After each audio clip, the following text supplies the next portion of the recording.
Saya mau menyampaikan firman Tuhan dengan tema membangun mesbah keluarga. Membangun mesbah keluarga. Nah, kita akan lihat apa itu mesbah keluarga dan kenapa kita harus membangun mesbah keluarga itu.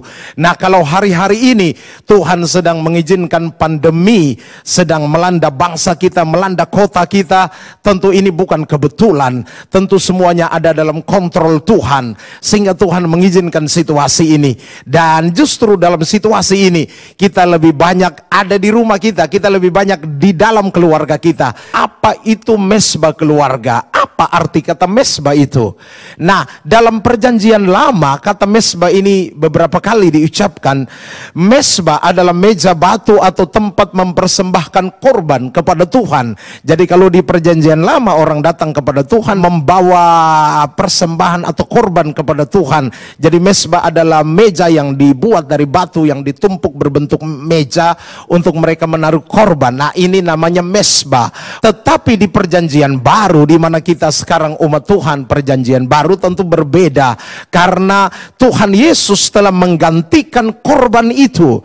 Jadi sekarang mesbah bagi kita adalah tempat kita datang, kita membangun hubungan dengan Tuhan, ya, dengan pujian, penyembahan, kita membangun hubungan intim dengan Tuhan, lalu kita mempersembahkan hidup kepada Tuhan sebagai korban itu. Jadi kita tidak mempersembahkan lagi korban penebusan seperti di perjanjian lama, karena Tuhan Yesus sendiri sudah mati buat kita di salib dan dia menjadi korban bagi kita. Ibrani 7 ayat 27, saudaraku, kita baca sama-sama. Sebab hal itu telah dilakukannya satu kali untuk selama-lamanya. Jadi Yesus lakukan satu kali untuk selama-lamanya ketika Yesus mempersembahkan dirinya sendiri sebagai apa? Sebagai korban. Itu sebabnya kita tidak melakukan cara orang di perjanjian lama membawa korban lalu taruh di atas batu, mesbah itu. Tapi mesbah buat kita adalah tempat di mana kita berkumpul dengan keluarga atau komunitas kita untuk menaikkan doa bersama. Jadi mesbah keluarga adalah tempat saya dan keluarga membangun hubungan dengan Tuhan dan membawa semua anggota keluarga dalam kesatuan hati untuk beribadah kepada Tuhan. Itu pengertian mesbah keluarga buat kita. Mesbah keluarga bukan mesbah pribadi. Mesbah keluarga, saudaraku, berbeda dengan doa pribadi. Mesbah keluarga ini adalah mesbah yang kita bangun, ya, ibadah atau persekutuan yang kita bangun hubungan dengan Tuhan yang terdiri dari anggota keluarga. Jadi harus dilakukan bersama-sama keluarga kita, ya, dan bukan kita sendiri. Kalau kita sendiri namanya itu doa pribadi, tapi ini mesbah keluarga, berarti kita lakukan bersama-sama dengan keluarga kita. Nah, mari kita lihat ada dua macam keluarga. Bagi kita orang percaya, kita ada dalam dua keluarga. Yang pertama namanya keluarga inti atau keluarga jasmani. Kalau ada keluarga rohani, ada keluarga jasmani. Nah, keluarga inti itu adalah keluarga kita di rumah, orang tua dan anak, atau kata Yosua dalam Yosua 24 ayat 15, aku dan seisi rumahku kami akan beribadah kepada Tuhan. Nah, ini namanya keluarga inti yang dimaksudkan keluarga di rumahnya itu. Tapi yang kedua, sebagai orang percaya, Tuhan memberikan kita namanya keluarga Allah. Tuhan menyelamatkan kita lalu kita dipanggil masuk dalam persekutuan orang percaya. Ini namanya keluarga Allah atau keluarga rohani kita, yaitu saudara dalam Kristus, saudara kita dalam Yesus, yaitu komunitas kita, ya, persekutuan kita, ya, gereja kita yang lebih luas. Yang paling kecil adalah keluarga dalam bentuk persekutuan. Ini namanya keluarga Allah, keluarga rohani. Nah, biar kita bertumbuh di dalam dua keluarga ini, keluarga inti, kita bangun mesbah keluarga, tetapi di dalam keluarga Allah kita tetap terhubung dengan gereja kita. Walaupun hari-hari ini kita banyak beribadah dari rumah, tetapi karena sebagai keluarga Allah kita ada dalam satu komunitas. Jadi kita harus ada tetap terhubung dengan keluarga Allah supaya kita saling menopang, saling mendoakan, kita sharing berbagi dengan firman, dan kita tetap makin kuat di tengah situasi ini. Karena firman Tuhan mengajarkan orang percaya justru bertumbuh dalam penderitaan, justru imannya bertumbuh di tengah kesukaran. Haleluya. Nah, baik saudaraku, mari kita baca ayat-ayat firman Tuhan. Yosua 24 ayat 15 berkata begini, bagian akhirnya Yosua 24 ayat 15. Tetapi aku dan seisi rumahku, kami akan beribadah kepada Tuhan. Nah lihat, Yosua berkata aku dan seisi rumahku, berarti yang dia maksudkan adalah orang di dalam rumahnya. Ya, bisa suami istri, orang tua anak, atau saudara yang lain yang tinggal di dalam rumah itu. Ini namanya keluarga kita di rumah. Ya, tetapi kita juga punya keluarga Allah. Yang berikut, Efesus 2 ayat 19. Efesus 2 ayat 19, kita baca sama-sama. Demikianlah kamu bukan lagi orang asing dan pendatang, melainkan kawan sewarga dari orang-orang kudus dan anggota-anggota keluarga Allah. Pasti yang dia maksudkan di sini adalah komunitas orang percaya. Kita baca lagi 1 Timotius 3 ayat 15. 1 Timotius 3 ayat 15, firman Tuhan berkata begini. Jadi jika aku terlambat, sudahlah engkau tahu bagaimana orang harus hidup sebagai keluarga Allah. Dia menyebut di sini keluarga Allah, yakni jemaat dari Allah yang hidup, tiang penopang dan dasar kebenaran. Ada kata keluarga Allah di situ. Jadi jelas saudaraku, dari firman Tuhan yang kita baca ini, kita punya dua keluarga. Yang pertama namanya keluarga inti, keluarga jasmani di rumah kita, atau yang punya hubungan darah dengan kita, satu keluarga itu di rumah. Yang kedua adalah keluarga rohani kita, keluarga Allah. Nah, biar kita bertumbuh di dalam dua keluarga ini. Yang mau katakan amin, katakan amin. Haleluya.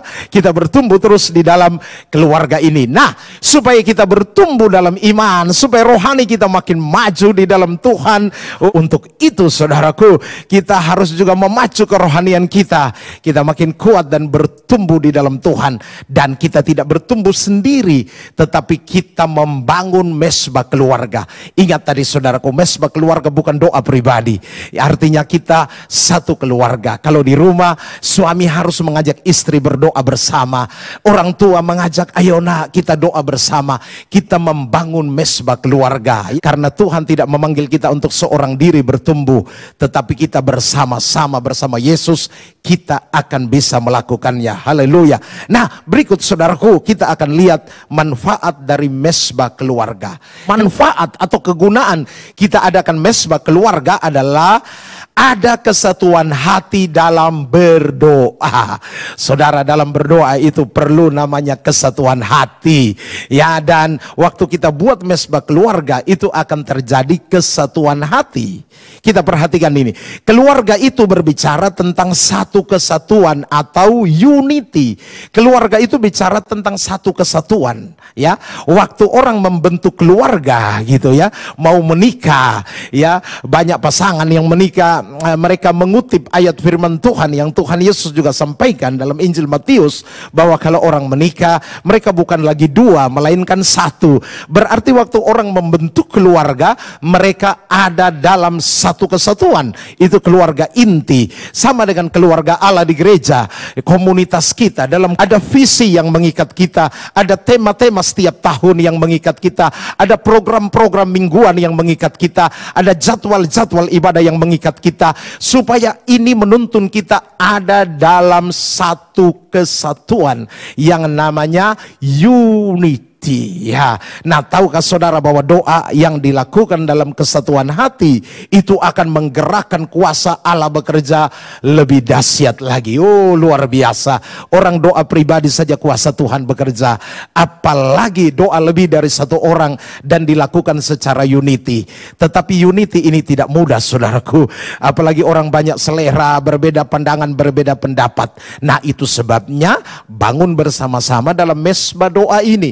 namanya mesbah keluarga. Kalau di dalam mesbah doa, mesbah keluarga kita bangun, maka semua akan datang merendahkan diri, memuji, menyembah Tuhan, maka terjadilah kesatuan hati. Tapi kalau di luar mesbah keluarga kita hanya rapat-rapat, kita hanya diskusi, bisa kita adu pendapat, lama-lama bertengkar ya. Tapi kalau dalam mesbah keluarga kita mau tidak mau kita harus datang merendahkan diri, ya kan? Orang tua merendahkan diri, anak-anak merendahkan diri, hamba-hamba Tuhan juga merendahkan diri, ya, memandu kita, ayo kita hadir dalam ibadah ini. Nah, dengan merendahkan diri, ya, merendahkan hati, maka terjadi yang namanya unity, kesatuan, dan doa dalam kesatuan hati itu menggerakkan kuasa Allah yang luar biasa. Haleluya. Kita baca Injil Matius 18 ayat 19 dan 20. Matius 18 ayat 19 dan 20 kita baca sama-sama. Dan lagi aku berkata kepadamu, jika dua orang daripadamu di dunia ini sepakat meminta apapun juga, permintaan mereka itu akan dikabulkan oleh Bapakku yang di sorga. Perhatikan kalimat ini, Tuhan Yesus katakan, jika dua orang daripadamu di dunia ini sepakat meminta apapun juga, permintaan mereka itu akan dikabulkan oleh Bapakku, Tuhan Allah kita yang di sorga. Artinya apa, saudaraku? Tuhan tertarik pada doa unity. Tuhan tertarik pada doa yang dibangun dengan kesatuan hati. Dengan kerendahan hati, suami meninggalkan kesibukannya, istri meninggalkan hobi-hobi kesenangannya, anak-anak meninggalkan main game sebentar. Ini namanya merendahkan hati, merendahkan diri, datang kumpul bersama. Saudaraku, kalau selama ini mungkin kita terlalu sibuk dengan pekerjaan, usaha, bisnis, aktivitas kita yang begitu padat selama ini, yang membuat kita hampir-hampir tidak punya waktu lagi kumpul dengan keluarga, menyembah Tuhan bersama keluarga kita. Nah, hari-hari ini Tuhan izinkan kita melewati masa-masa pandemi ini, biar kita punya waktu tentunya lebih banyak. Anak-anak belum sekolah lagi, dan kita punya waktu lebih banyak berkumpul dengan keluarga untuk membangun mesbah keluarga. Haleluya. Dan ayat 20 dari firman Tuhan tadi, ayat 20 dari Matius 18, Tuhan Yesus berkata apa? Sebab di mana dua atau tiga orang berkumpul dalam namaku, di situ aku ada di tengah-tengah mereka. Nah, dua atau tiga orang berkumpul ini tidak mungkin kalau tidak ada kesatuan hati. Orang berkumpul bersama ini karena ada kesepakatan. Yang kedua, apa manfaat, apa keuntungan kita buat mesbah keluarga? Yang pertama, ada kesatuan hati, terjadinya kesatuan hati dalam berdoa. Yang kedua, mesbah keluarga ini juga adalah tempat mengajarkan firman Tuhan bagi anak-anak. Kalau selama ini kita begitu sibuk dan kita anggap gereja lah tempat mengajar anak kita untuk mengajar firman Tuhan yang namanya ibadah anak, atau dulu namanya sekolah minggu. Kalau selama ini kita hanya percayakan guru di sekolah yang mengajar anak-anak kita, saudaraku, ingat bahwa kitalah di rumah yang lebih banyak dengan anak-anak kita. Nah, sekarang di masa-masa pandemi ini kita punya banyak waktu tentunya dekat anak-anak kita. Nah, dengan mesbah keluarga kita sedang menanamkan benih firman Tuhan. Kita sedang menanamkan hal yang sangat penting. Warisan iman itu lebih penting dari segala warisan yang lain, supaya anak-anak kita bertumbuh di dalam Tuhan. Kalau di gereja, anak-anak rohani kita akan bertumbuh kuat di dalam Tuhan karena mereka diajar firman Tuhan lewat mesbah keluarga. Kita lihat firman Tuhan, Ulangan 6 ayat 6 dan ayat 7. Apa yang kuperintahkan kepadamu pada hari ini, haruslah engkau perhatikan, haruslah engkau mengajarkannya berulang-ulang kepada anak-anakmu, dan membicarakannya apabila engkau duduk di rumahmu, apabila engkau sedang dalam perjalanan, apabila engkau berbaring, dan apabila engkau bangun. Tuhan bilang sama orang Israel, apa yang kuperintahkan kepadamu, yaitu firman-firman Tuhan yang mereka tahu. Ya, haruslah engkau perhatikan. Apa yang harus diperhatikan? Haruslah engkau mengajarkannya berulang-ulang kepada anak-anakmu. Lihat, haruslah engkau mengajarkan berulang-ulang. Berarti bukan hanya satu kali. Makanya kita harus terhubung dalam ibadah setiap minggu, saudaraku. Tidak boleh sebulan sekali, karena saudara harus terima pengajaran berulang-ulang. Ya, gembala saudara harus menyampaikan visi itu berulang-ulang, tidak boleh hanya satu kali. Itu harus diulang-ulang, ya. Tidak bisa hanya disampaikan awal tahun. Wow, kita bisa lupa itu, saudaraku. Jadi kalau gembala saudara suka menyampaikan topik atau tema yang sama-sama dia ulang-ulang, dia tidak sedang menganggap saudara itu tuli, bukan. Tetapi firman Tuhan bilang itu harus diajarkan berulang-ulang. Mungkin waktu kita diajar pertama kita lupa, kita tidak fokus, ya. Itu sebabnya harus diajar berulang-ulang sebagai penegasan. Nah, ini yang dilakukan orang Israel kepada anak-anaknya sampai hari ini. Itu sebabnya kita lihat anak-anak Yahudi, mereka bertumbuh jadi anak-anak yang cerdas di dalam Tuhan. Dan salah satu faktornya adalah orang tuanya memegang ayat ini, bahwa pelajaran rohani, firman itu harus diajarkan berulang-ulang. Firman Tuhan, pengajaran-pengajaran, visi gereja, hal-hal rohani itu harus disampaikan berulang-ulang, saudaraku, supaya dia nancap tertanam. Yang terakhir, yang ketiga, apa manfaat kita membangun mesbah keluarga, baik di dalam keluarga kita maupun mesbah dalam community, dalam doa bersama kita. Yang pertama, akan terjadi kesatuan hati di dalam berdoa. Dan Tuhan janji, di mana orang sehati sepakat meminta, dia bukan saja hadir, tapi yang kita minta dilakukan oleh Bapa di sorga. Artinya Tuhan melakukannya itu. Yang kedua, sebagai tempat kita mengajarkan firman Tuhan kepada anak-anak kita di rumah, kepada anak-anak rohani, supaya mereka semua bertumbuh di dalam Tuhan. Yang terakhir, yang ketiga, membawa berkat bagi keluarga. Katakan sama-sama, membawa berkat bagi keluarga. Saudara, waktu kita bangun mesbah keluarga, itu menarik hadirat Tuhan turun, bukan? Karena di dalam mesbah keluarga ada pujian dan penyembahan kita naikkan. Dan firman Tuhan berkata, Tuhan Allah Israel itu bertahta di atas puji-pujian umatnya. Siapakah Tuhan Allah Israel itu? Tuhan kita yang sekarang kita panggil Bapa dalam nama Yesus. Kalau generasi di atas kita suka berkata Tuhan Allah Abraham, Ishak, Yakub. Tetapi kita berkata seperti Tuhan Yesus, ajarkan doa Bapa kami di sorga. Ya, nah saudaraku yang dikasihi Tuhan, Tuhan janji waktu ada pujian penyembahan hadiratnya turun. Dan waktu hadiratnya turun, saudaraku, ingat, hadirat itu artinya kehadiran Tuhan di situ. Nah, kalau hadirat Tuhan ada di dalam mesbah keluarga kita, berarti Tuhan hadir di situ. Dan Tuhan yang hadir adalah Tuhan yang hidup, Tuhan yang berkuasa. Itu sebabnya dia pasti bekerja, dia bergerak, dia melawat kita dalam rohnya. Sementara kita ibadah seperti ini, Tuhan menjamah kita. Kita dengar firman, kita menaikkan pujian penyembahan tadi, dia sedang melawat kita, dia menjamah kita. Karena hadiratnya turun. Dan salah satu yang Tuhan kerja adalah memberkati kita. Dan berkat itu tidak selalu hanya materi, tetapi berkat itu adalah damai sejahtera juga, sukacita juga, jamahannya, pengurapannya, kesembuhannya, kelepasannya, pemulihan, sehingga membuat roh kita terus kuat dan menyala-nyala di dalam Tuhan. Mari kita baca ini, saudaraku, Kejadian 8 ayat 20. Ini pertama kali Alkitab menyebut ada mesbah dalam kitab kita, yaitu di Perjanjian Lama. Kejadian 8 ayat 20. Kejadian 8 ayat 20, firman Tuhan berkata begini di awal, lalu Nuh mendirikan mesbah bagi Tuhan. Itu kalimat pembuka dari Kejadian 8 ayat 20. Lalu Nuh, apa yang dia buat? Dia membangun, dia mendirikan mesbah bagi Tuhan. Kejadian 9 ayat 1. Apa yang terjadi waktu Nuh mendirikan mesbah? Ya, apa yang terjadi? Kejadian 9 ayat 1.